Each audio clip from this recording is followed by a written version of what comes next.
going on, guys? Today I want to talk about how to visit Rocky Mountain National Park in the winter. This is my favorite national park in Colorado.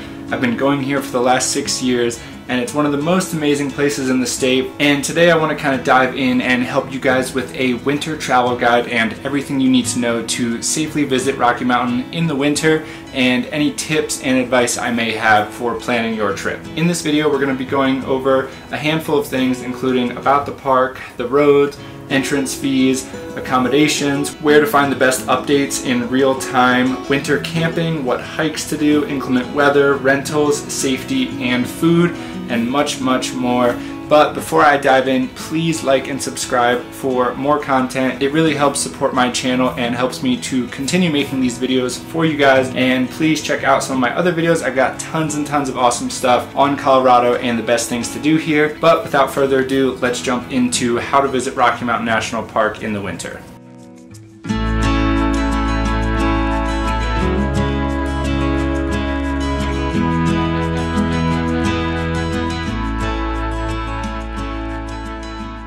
So Rocky Mountain National Park has two main entrance locations, and that is going to be Estes Park and Grand Lake. And as far as the Estes Park entrance, it is 90 minutes from downtown Denver, 90 minutes from the airport, and 1 hour from Fort Collins. The Grand Lake entrance is 2 hours from downtown Denver, and if you would like to drive through the entire park on Trail Ridge Road, which is the road that connects Grand Lake to Estes Park, it is about 2 hours, and that is not going to include any photo stops. However, that road is only open in the summer, and I will dive more into that in a second. So during the winter, any visit to Rocky Mountain National Park is going to look very different from the summer, and one of the most important things to note is the roads. The options are much more limited, but don't let that scare you. Rocky Mountain in the winter is an amazing experience and one of the most beautiful times of the year to see the Rockies with a fresh blanket of snow. For the best real-time updates on park roads, statuses, and potential closures from new storms, check out the Rocky Mountain National Park Twitter. Here is the app, and another great resource is nps.gov, and that will have important updates at the top of the Rocky Mountain page. So Trail Ridge Road is the highest continuously paved road in the United States, and it reaches an elevation of 12,183 feet of elevation.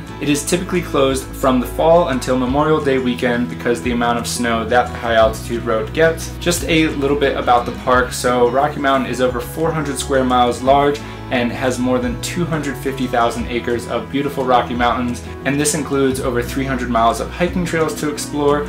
During the pandemic, Rocky Mountain put in a rule that made every visitor need a timed entry permit to enter the park, but that has since ended and you can come and go as you please as long as you have an entrance pass. During the winter, all-wheel drive and four-wheel drive vehicles are definitely recommended, and if you have two-wheel drive, you should be prepared to use chains or other traction devices and just be extra careful. My all-time favorite area of the park is on the Estes Park side, so most of this video will be information on visiting this side of the park and visiting the town of Estes Park. So for entrance fees, I'm going to list the prices here, but also kind of talk about them a little bit. So you need an entrance pass to enter the park, which is available at every entrance station and the visitor center. There's a single-day pass, a 7-day pass, a Rocky Mountain National Park annual pass, an interagency America the Beautiful pass, and there are some discounted passes.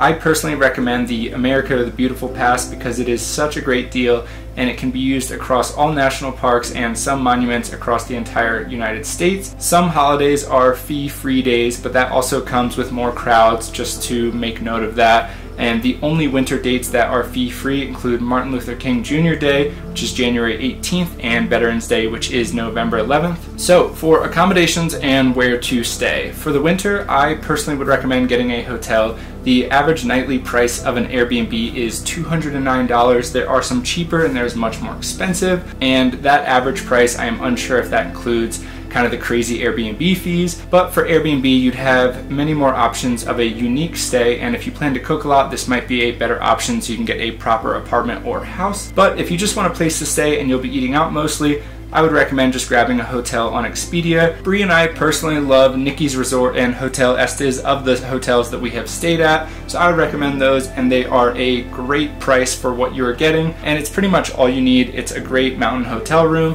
One thing to note, that the most well-known hotel in the area is the Stanley Hotel. It's super famous, and it is where the horror film The Shining is based off of. That is going to be at $319 for a night, but if you'd like to check it out, it is an awesome place to stay and definitely a one-of-a-kind experience. And if you would like to do some winter camping, just so you know, almost every single campground in the area is closed for the winter. The only one that I know of that stays open is the Moraine Park Campground, which is $20 per night. But you definitely need to prepare for this because it is going to be freezing and you have no idea what the weather may do. Reservations for this are in person or at recreation.gov. So for what hikes to do in the winter, I'm going to go through my winter favorites from easiest to most difficult. So take these as you would based on your own experience and level of comfort. Some great places in the park that require next to zero effort are Sprague Lake, Bear Lake, Lily Lake, Alberta Falls, and pretty much every single roadside pull-off that is just a beautiful place to take a quick photo. Some easy to moderately hard hikes include Dream Lake, Emerald Lake, and Mills Lake, and then some moderately hard hikes include Twin Sisters Peak, The Lock, Black Lake, Frozen Lake, Green Lake, and Lake Hayea. Also maybe Lake Hayaha. I've heard both from locals, so I'm not sure. And as far as difficult day hikes in the winter, this would include things like Sky Pond, Chasm Lake, and more difficult backcountry objectives. These are all incredible, but safety is definitely paramount in the mountains in the winter, so definitely stay in your comfort zone and always let a park ranger know where you're going. Lately, in the last year or two, every time I've hiked in Rocky Mountain National Park, there's always been a ranger or volunteer at the trailhead, and that is very helpful because all of the rangers are super knowledgeable with up-to-date information and all hiking information at the trailhead. One of the most important things I can personally suggest is to download offline maps of your hike before going, since most places in the park you're not going to have cell service, and for this I personally use AllTrails, and it is an awesome way to keep track of where you're going and kind of stay on track while you're hiking. So I want to make a quick note on inclement weather, and while the mountains are incredibly beautiful and amazing place to visit, the mountains in the winter can be a very dangerous place, so I don't want people to be naive to this while watching this video. Search and rescue teams are great, but most of the time they're already pushed to their limit because of people's lack of safety experience in the mountains. Inclement weather is a super important thing to be prepared of and to check before you go.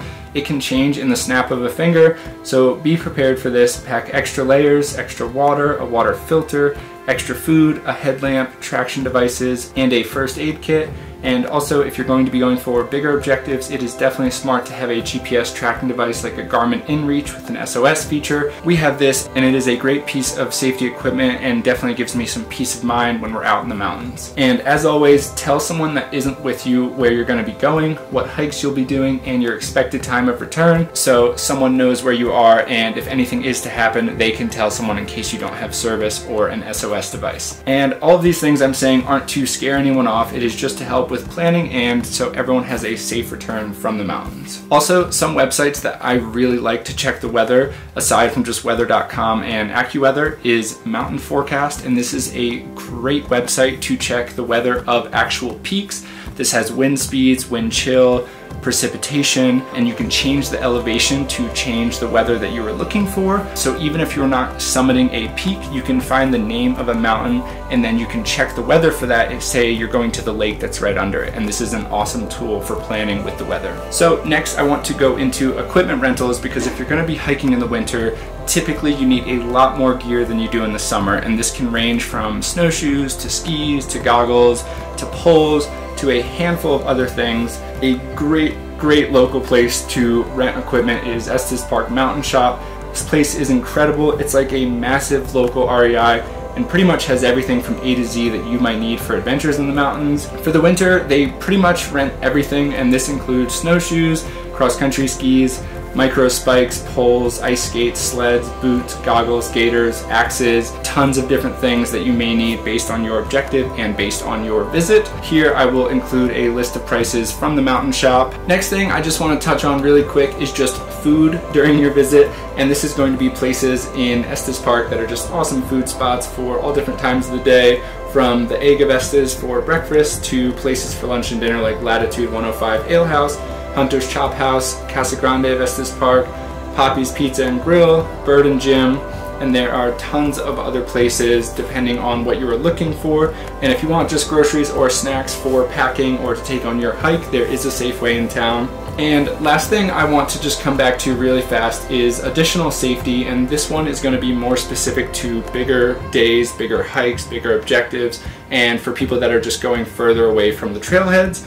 And this is going to be about avalanche danger, because especially in recent years, avalanches have just gotten crazier and crazier and more dangerous and more dangerous. So it's definitely something that everyone should be aware of, especially when you're visiting a place like Rocky Mountain National Park. So something to consider is what the terrain is going to be like on the hike you are doing. The best place to check the forecast on avalanches is avalanche.org, and you're going to need to avoid terrain with high levels of avalanche danger. This is always changing, so always check it before you go. And if there is avalanche danger, stay away from hikes that have gaining slopes of more than 30 degrees, specifically slopes facing north or east or northeast directions. And the same rule goes for hikes that cross terrain below anything that is 30 degrees or steeper, because avalanches can carry on for much longer than you would think.